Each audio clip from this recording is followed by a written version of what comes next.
So to continue with the morning topic, what we were discussing, I think I started about cyclic prefix, right? Then I discussed about this OFDM block diagram. So just let me give in brief what this block diagram is all about, right? I said what we do in OFDM is first we are going to break the wideband signal, which is having a bandwidth of B hertz into L narrowband signals. Okay, uh, that L narrowband signals, right? That is by using subcarriers. So each having a bandwidth of B by L hertz. Hope you got this point. I said in case of OFDM, first what we do, the we are going to break the wideband signal, which is having a bandwidth of B hertz, into L narrowband signals. L narrowband signal means they are called as subcarriers. Okay, and those narrowband signals having a bandwidth of B by L hertz. Okay, where B is the capital B is the bandwidth of the wideband signal, where L is the number of subcarriers. So we are going to divide the wideband signal by the number of subcarriers. Then I can say what is the bandwidth of the each subcarrier. So which is equal to B by L. By doing so, what I said, each subcarrier is able to experience only the flat fading, or I said it will be free from ISI communication. So it is possible to achieve ISI free communication by doing so, by maintaining the cyclic prefix, which is much greater than the channel delay spread. Okay, then I can say it is free from intersymbol interference. Here, the L subcarriers for the given OFDM symbol are represented by the vector X. Okay, so that is what I have shown here. Vector X is the, what I said, it is the subcarrier. How many subcarriers are there? L subcarriers are there, right? So the L subcarriers for the given OFDM symbol, which are represented by the vector X, right? So this vector X contains L symbols. Okay, L symbols. Then that vector is given as input to the L point inverse discrete Fourier transform. So this will be what? Why I use here L point inverse discrete Fourier transform? Because I will be able to create uh, the subcarriers digitally using this IFFT operation. Okay, instead of creating L wideband radios, right? I will be able to create a single wideband radio instead of L independent narrowband radios. That is the purpose.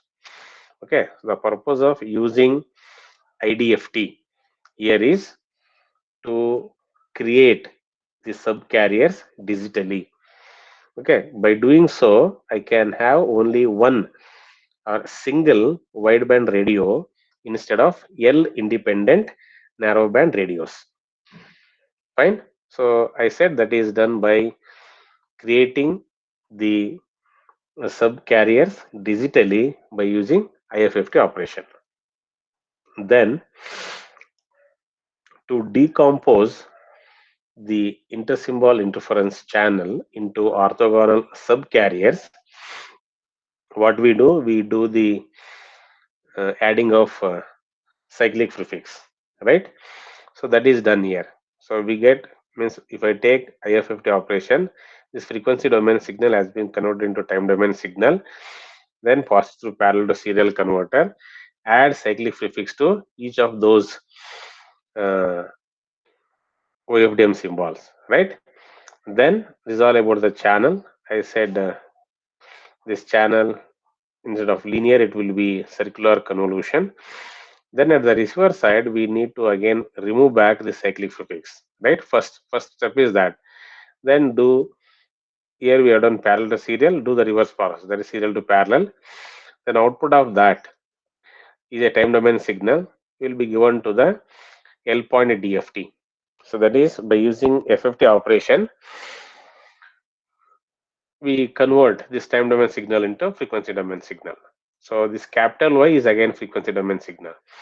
Okay, this capital X is a frequency domain. In between, what I said is all about the time domain processing. So both the operations are done here, frequency and as well as time domain. Then the output of this L point DFT, which is a frequency domain signal, right, will be passed through frequency domain equalizer. Okay, frequency domain equalization, what we say. The purpose of this frequency domain equalization is to correct the phase, and as well as it will equalize the amplitude, okay, before passing the signal to the estimation.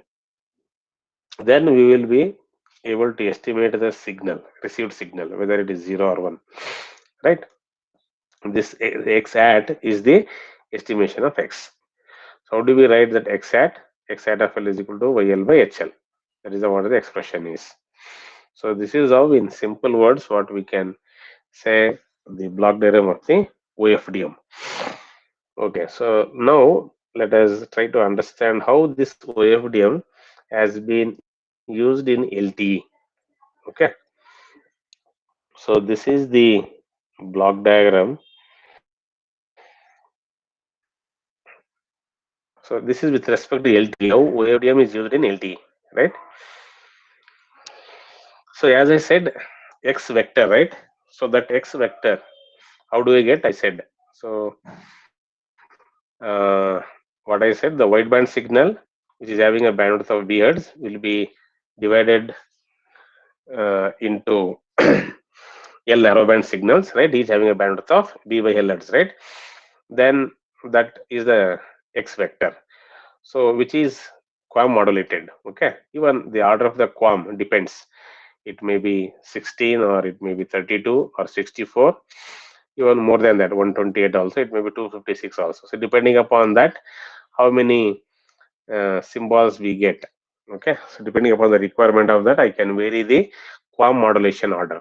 So then the number of symbols also depends on that, right? So which is what written here, right? So X vector, which is positive IFFT. So in the previous slide, just I said it is L point IDFT, so which is nothing but IFFT, right? Fine. So here I get L sub carriers, right, with this speed, which is equal to B by L hertz. Then output of IFFT, right? What I get here, along with these OFDM symbols, I'm going to add some cyclic prefix, right? I said add cyclic prefix. So L OFDM symbols will be there. For that, G is the number of cyclic samples, what I can say, cyclic prefix. So LG samples. Okay. Then that will be possible parallel to serial converter. Then you do this digital analog converter here. Okay. Then do the analog modulation. Analog baseband multi-carrier signal here means output of this digital analog converter is going to be modulated by using the carrier signal. So which is what, e power j omega c or e power j 2 pi x you can write. Then we will get the RF multi-carrier signal. Right. So what I wanted to convey here is, with this, how OFDM is used in LTE is, see, first the L independent QAM symbols, right? That is the vector X, and these L symbols are uh, treated as separate subcarriers, right? So these L data bearing symbols will be created from, how do we create these L subcarriers? These are created from the bit stream by symbol mapper and then by doing serial to parallel. So which is not shown in this diagram. Okay, maybe in earlier diagrams I have shown high bit rate data, right, which is passed through, that is serial data passed through serial to parallel converter. So before getting all these things, even prior blocks are also there, which is not shown. Okay, so serial data is converted into parallel by using serial to parallel. So with that, what I used to say, high data rate is converted into low data rate symbol. Then we do further processing, I used to say, right? So that is what the vector x I'm saying. Then I said for this L vector, we pass to IFFT. These samples, along with that, the cyclic frequency will be added, right? So this IFFT means is inverse fast Fourier transform. No? Output of IFFT will be a time domain signal, right? So at this point, it is a time domain signal. Then, so this is an time domain L vector, so which is denoted by small x. I think with respect to previous block diagram, you should be able to correlate, right? So input is capital X, which is in frequency domain. Output of IFFT is a small x, which is in time domain. Then parallel to serial. See, again, there are some hidden blocks here, which is not shown. Adding cyclic prefix is shown here only, right? Adding cyclic prefix. Then digital to analog converter modulation. Then it will be transmitted over the air. Okay. So here. What I can say is the value of G. G is what I said is the in LTE the value of G. Just I discussed with one example, that is the cyclic prefix rate. When I use L is equal to 128, what is the rate loss factor I get? And when I use L is equal to how much it is? Is it possible to say? One is 128, another one is 2048, right? 2048. For both the cases, I found that it is 0.934, which is 7%, right? So that is why we say here the value of G is 0.07. Okay, that is for the normal cyclic prefix. And similarly, I said another cyclic prefix, which is extended cyclic prefix. For that, the value of G will be of 0.25. Fine. So this is in general to understand how OFDM has been utilized in LTE. So now let me just say about few parameters what we use in LTE with respect to I think this will give you broader specification of all the things. That is, if I consider for particular bandwidth, okay. So this is for a bandwidth of 10 megahertz. Okay, we all know LTE supports scalable bandwidth. That is, it can support 1.4 megahertz, 3 megahertz, 5 megahertz, 10 megahertz, 15 and 20 megahertz. Here, whatever the values have shown, it is for 10 megahertz bandwidth. Okay, means few things are common irrespective of the bandwidth, but a few things will change. So in that, the first thing is we need to try to understand these notations also, and what each notation is and what is its relation, right? So nominal bandwidth, what we say, which is denoted by B, which is equal to 1 over 2 fs. Okay. So in exam means in LTE, its value is 7.68 megahertz, what we say, with a bandwidth of 10 megahertz. In that, the nominal bandwidth will be 7.68 megahertz, and the transmission bandwidth, which is denoted by BCHAN. Okay, so that is a channel spacing, which is 10 megahertz. Out of 10 megahertz, the nominal bandwidth will be only this much, 7.68 megahertz. That means 7.68 megahertz only can carry the data. Remaining will be used as a guard band. That is for okay, that will be used as a guard band. Then here L is what number of subcarriers. So that will determine the size of IFFT or FFT. So here we have taken it as 1024. Then the guard fraction, which is denoted by capital G. So that is what? That is the percentage of L for the cyclic prefix. I said it is 7%, right? For normal CP. That is why it is written 0.07. Then the data subcarriers, which is denoted by L suffix D. So what is the data subcarriers? So that is L pilot or null subcarriers. So which is taken as 600, means 600 subcarriers. Data subcarriers will be carrying the symbols, and subcarrier spacing which is denoted by delta F. Okay, I said it is a 15 kilohertz in case of LTE. So which is independent of L, means the subcarrier spacing is independent of the number of subcarriers. That is what the meaning relation is, and which is fixed. The subcarrier spacing is fixed, which is equal to 15 kilohertz. And then the sample time. I think when we are calculating the cyclic prefix duration, right? I said it is 144 into TS. So here it was the relation is this sample time, which is equal to TS is equal to 1 by maximum bandwidth, so which can be written as 1 by delta F into 2048, whereas delta F is 15 kilohertz. So if I substitute that, I will be getting the sample time as 32.55 nanoseconds. Okay. Then n suffix z indicates number of God symbols, so which is equal to g into L, where the value of g, what I said, it is the God fraction, which is 0.07, and L is the number of subcarriers, right? And that will determine the this one IFFT size also, right? IFFT or FFT size.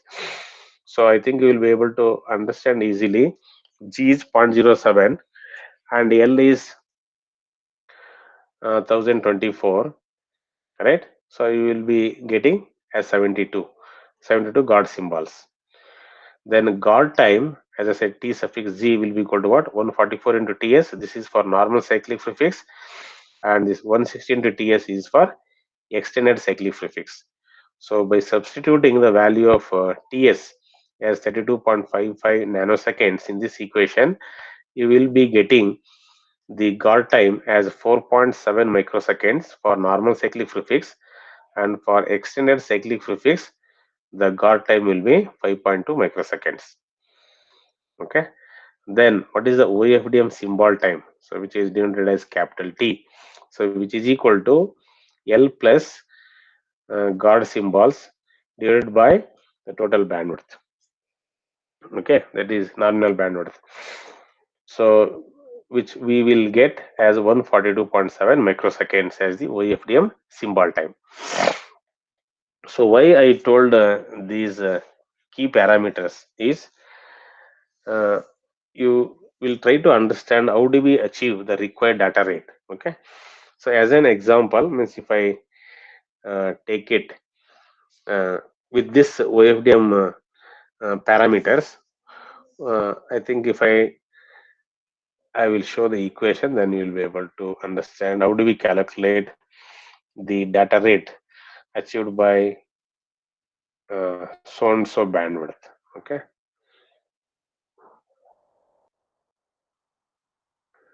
So here, this is the expression for determining the data rate of the LTE system. Okay, R is the data rate. So which is equal to B by L. You know what is B? Is the nominal bandwidth. L is the number of subcarriers, and L suffix D is the data subcarriers. Log of M with base 2. What is M? M is the modulation order. Okay, and 1 plus G. G is what? G is the God fraction, right, which is equal to 7% or 0.07, what we can say. So for a bandwidth of 10 megahertz, right, 10 megahertz, if I substitute those values, so B is 10 megahertz, then 1024 is the number of subcarriers, right? Number of data subcarriers is 600, and I'm using the value of M for QAM is 16. Okay, log of 16 with base 2 divided by 1 plus G. 1 G, I said it is 7%, right? So 1.1 plus 0.07, which is nothing but 1.07. So which is equal to 21.9 Mbps. So this is how we calculate the data rate supported by that LTE system. So it varies with respect to bandwidth, right? If the value of B changes, instead of 10 megahertz, if it is 15 megahertz, then this value will change. And if it is 20 megahertz, then this value will change. And even the depends on M also, modulation order, right? So as the value of modulation order changes, the data rate will also change with respect to bandwidth, and it is what inversely proportional to the number of subcarriers, right? Okay, so with this 600 data subcarriers, right? With 600 data carrying subcarriers of bandwidth b by l, so each carrying about log of m with base 2 bits of data, right? I mean, that means you need to calculate if m is 16, so log 16 with base 2, what is the value? So you'll understand that. So this is the overhead penalty, that is 1 plus g. Okay, this what we can say is all about the cyclic prefix. That is the penalty what we are going to pay for with cyclic prefix. Fine. I think try to understand this. At least you should be able to say what is the bandwidth or data rate support. What is the data rate supported by the LTE system for different bandwidths and different modulation order. Hope this equation is clear.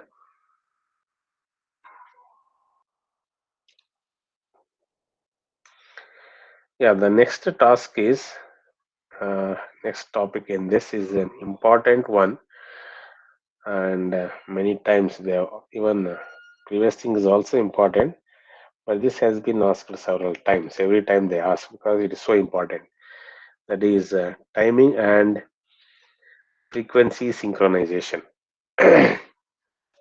Okay, so far just we have discussed about the OFDM, then OFDM in LTE, right? Then how do we determine the data rate supported by LTE based on some parameters, right?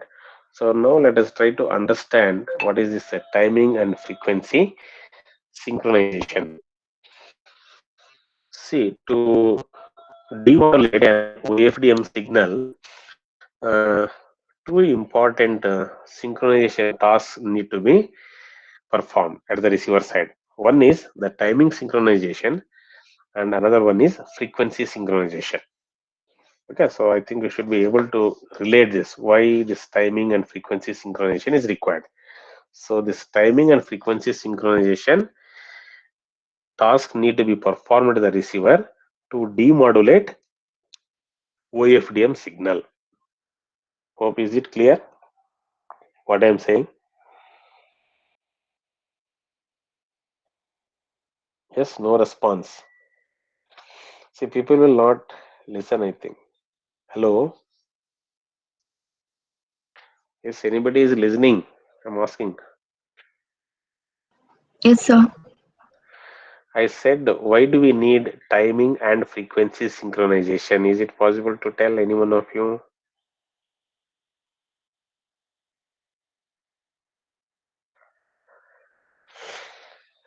See, I said, what is the purpose of timing and frequency synchronization?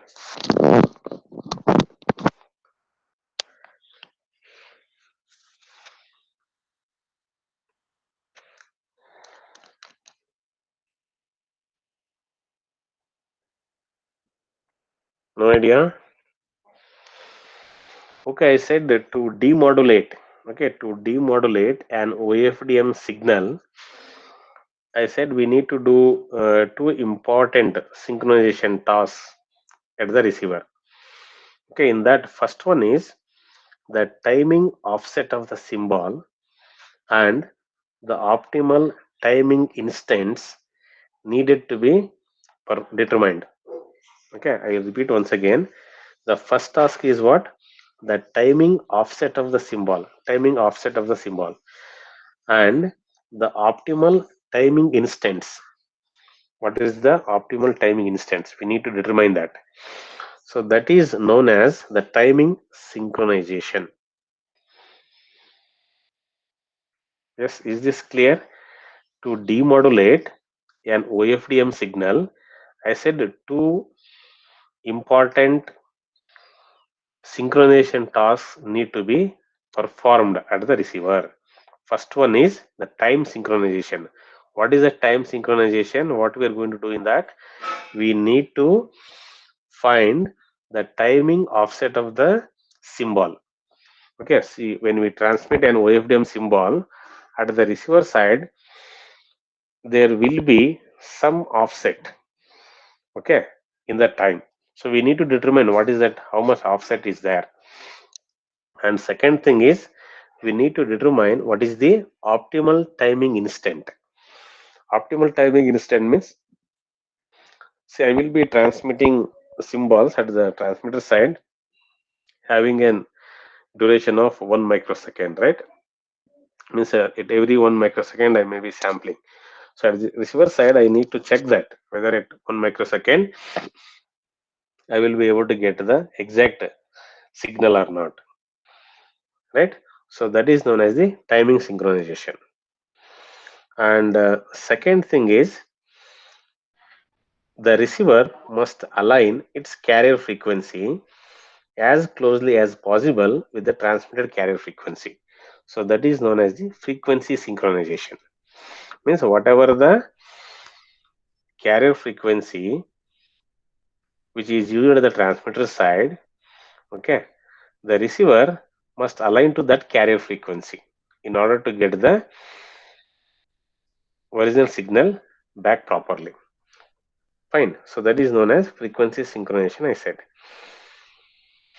But in case of what I wanted to say is uh, the time synchronization requirement is not that critical, okay, because of the cyclic prefix and other things it is okay, but frequency synchronization is a very uh, frequency synchronization requirement plays a very significant and more stringent role here,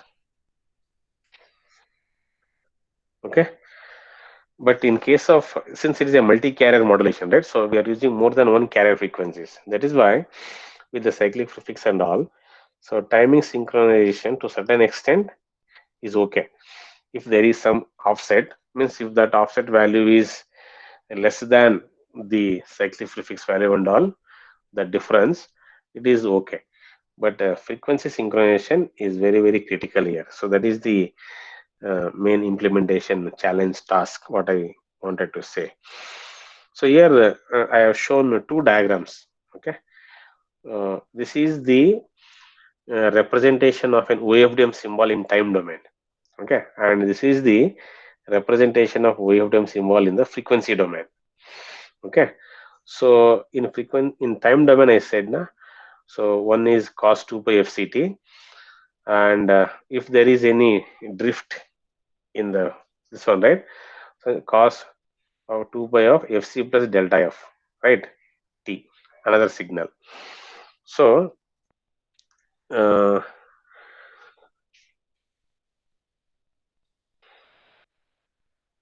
see, the actual transmitted signal is the what superposition of all the individual carriers, because it has multiple subcarriers, right?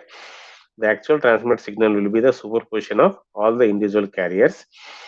And here I have taken a time window of how much? 1 microsecond. So able to see this horizontal axis. So if I say this a rectangular window of duration 1 microsecond, right? Then its frequency response. So within that one, this one, what each rectangular pulse, okay, it's if I take the Fourier transform of that, will give you the sinc function. That is what shown here. Fourier transform of cos 2 pi fct into the rectangular function. So I have considered here this 1 microsecond as a rectangular window. Okay, in that cos 2 pi fct into that multiplied, right? So Fourier transform of that will give you the sinc function. So that is why what we see here in the frequency domain as these sinc functions, okay. So these sinc functions is able to see.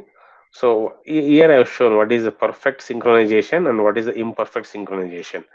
Means if there is a exact frequency synchronization, I'm talking about here frequency synchronization. If it is exactly synchronized, then its peak will be at what? At this point, right? There is exact synchronization. So imperfect synchronization means instead of getting at peak, it may be slightly earlier to that, or it may be other way also. After that also it may be. So that variation is denoted by small delta. So that is the frequency offset, what I can say. Okay, fine. What I wanted to say here is with so with this equation, sinc function, what I said in frequency domain, right? So with the rectangular function, which is there with 1 microsecond, like what I can say 0.5 microsecond plus side, another 0.5 microsecond negative side, right? And zero elsewhere. So that is what we say perfect square wave. And the frequency response of that is shown here for L is equal to 8 subcarriers. I think it is 1, 2, 3, 4, 5, 6, 7, 8. Yes, L is equal to 8 subcarriers have shown. It is shown this diagram. Okay. So here the challenge of the timing and frequency synchronization, what we can appreciate with these two figures is, see, if there is, this is with respect to time, okay, this is with respect to frequency, right? So if there is, if the timing window, so this is the timing window, right? So I said it is a rectangular pulse of 1 microsecond duration. There is 0.5 microsecond positive side and 0.5 microsecond negative side, right? If there is, if the timing window is slid to the left or to the right, what I can say, right? So there will be unique phase change. Okay, there will be, if there is a change in the or slid in this time duration of this timing window, either to the left or to the right, so there will be a unique phase change will be introduced at each of the subcarriers. So whatever the subcarriers what we are getting, there will be change in the phase of these subcarriers. But in frequency domain, what happens in frequency domain, if the carrier frequency synchronization is perfect, so what I have shown here, there will be absolutely no problem. So the receiver samples will be at the peak of each uh, subcarrier, right? Right? In frequency domain, as I said, if the carrier frequency signal is perfect, then the receiver samples will be at the peak of uh, each subcarrier. Then what I can say is the desired subcarrier amplitude will be maximized, and there will be no inter-carrier interference. So IC will be made 0. If there is an imperfection in the carrier frequency, means if it is not aligned at the exactly peak. So this is what is shown here, imperfect synchronization. So this leads to some amount of the desired energy is lost, right? Because instead of sampling at this point, you will be sampling at this point. So there is a loss in energy, right? Either it may be this side or that side. So that leads to inter-carrier interference. So if there is no perfect frequency synchronization, that leads to inter-carrier interference. Okay, if the frequency synchronization is perfect, then inter-carrier interference is made 0. Hope able to understand this, what I said. What is the difficulty we are going to face if there is no frequency synchronization in the receiver? Okay, yes, able to get this point. If there is a perfect frequency synchronization, so it will be taking sampling at the peak of every signal amplitude. What I can say is the inter-carrier interference will be made 0. But if there is a mismatch, okay, there will be, if there is a imperfect synchronization, means if the sampling is taking place slightly lesser than the peak of that signal, or I said either this side or this side, right? Then that leads to the loss of energy. Okay, that loss of energy leads to what? Inter-carrier interference. So this is what the effect of imperfect frequency synchronization, what I can say. Fine. Uh, so as of now, this is one of the uh, challenge in the implementation of OFDM. Okay, means what I can say is synchronization is one of the most challenging problem in OFDM implementation. That to what synchronization, frequency synchronization. So if you are able to develop an efficient and accurate synchronization algorithm, so there is a scope for to make you your intellectual property. Okay, So just think, it is so important. I said time synchronization is slightly relaxed, but frequency synchronization is very much is required.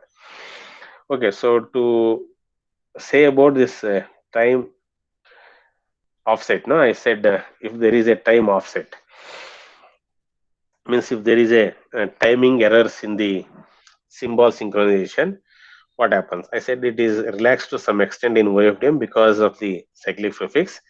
But if we assume that, I think I will show the next slide. Yeah.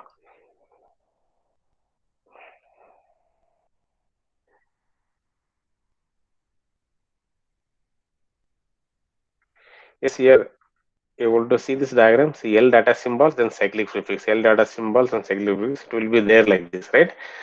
So try to understand what is this timing synchronization margin. Okay, what is the timing synchronization margin? So OFDM is less sensitive to the timing synchronization errors than the single carrier modulation. But in case of single carrier modulation, time synchronization plays an important role. But in case of multi-carrier modulation, so OFDM is a multi-carrier modulation, right? So here, this OFDM is less sensitive to timing synchronization error because we are assuming that this timing synchronization margin is uh, less than the cyclic prefix length. Okay, so because of that, because since we are using cyclic prefix, if the timing offset is less than the allowable cyclic prefix value, then it won't affect much. Okay, to understand that, here of course I have written what is this t suffix g minus t suffix m. So t suffix g is the word guard band, right? And tm is the delay spread. The difference of that, we are calling it as that is timing synchronization margin. I think this much value. So if I take this much is a cyclic prefix, and if means according to the this one, if I calculate how many, what should be the length of the cyclic prefix, then if I take this margin also, synchronization margin, what is that? Synchronization margin is ng minus v samples, which is equal to the difference of tg minus tm, which is denoted by tau.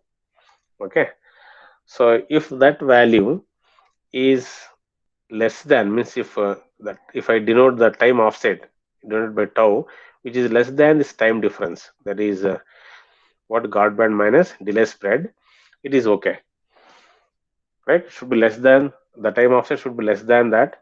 Then what we can conclude is the timing means time offset is less than this timing synchronization margin. Then there will be no effect problem in the timing synchronization. So the value of tau plays an important role here, right? If it is less than 0, greater than 0, what happens?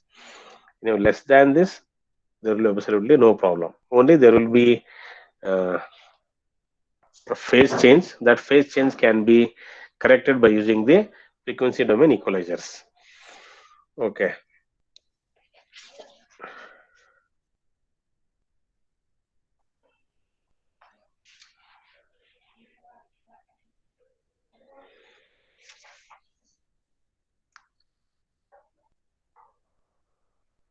Yes, hope you got this point.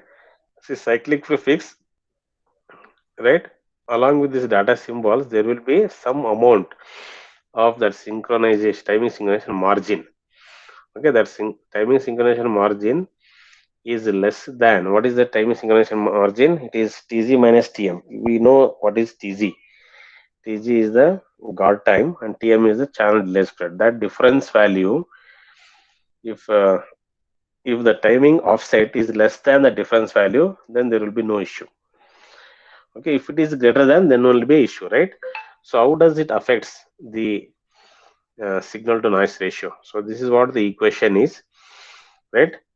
So the change in signal to noise ratio due to that timing synchronization margin, okay, timing signal margin, which is equal to minus 2 of this tau divided by L into T square. Means what I can say, how do I interpret this is, uh, what I can say is the signal to noise ratio decreases quadratically with the timing offset. Okay, right? The signal to noise ratio is this. It decreases quadratically with the timing offset. And why do I say it is quadratically? Because it is tau by L into Ts whole square, right? Right. Then if I use longer OFDM symbols, right? OFDM symbol, that is L into Ts, right? So if I use a longer OFDM symbols, so that will be more increasingly immune from timing offset. Okay, means if I use more number of subcarriers, it helps to minimize the uh, effects from timing offset. That's what I wanted to say. Generally, what we say this tau, that is a timing offset, will be much less than L into Ts. Okay, so the timing synchronization error are not that critical. Uh, what we can say here, as long as the induced phase, uh, which is possible to correct by using frequency domain equalization. So to sum up this, to minimize uh, the signal to noise ratio loss due to the imperfect timing synchronization, what we can do is the timing errors should be kept small compared to the guard interval. That is what I said from the previous diagram. Okay, so to minimize the signal to noise ratio loss due to the imperfect timing synchronization, what we need to do, we need to uh, do what, the timing errors should be kept small compared to the guard interval. Okay, and a small margin in the cyclic prefix length will be helping. Okay, so how do we take care of this in LTE is this timing offset. So there are signals in the physical layer, what we call them as primary and secondary synchronization channels. Okay, so these primary and secondary synchronization channels are used for the time and frequency synchronization. So these are, because this is very important. What I wanted to say is primary synchronization signal and secondary synchronization signals are used in LTE for time and frequency synchronization. I think the rest of the things I will tell when I was telling about primary and synchronization signal, means how many primary synchronization signals we use and how many secondary synchronization signals we use to do this timing and frequency synchronization. I think okay. So with that, I think let me stop for today's this one.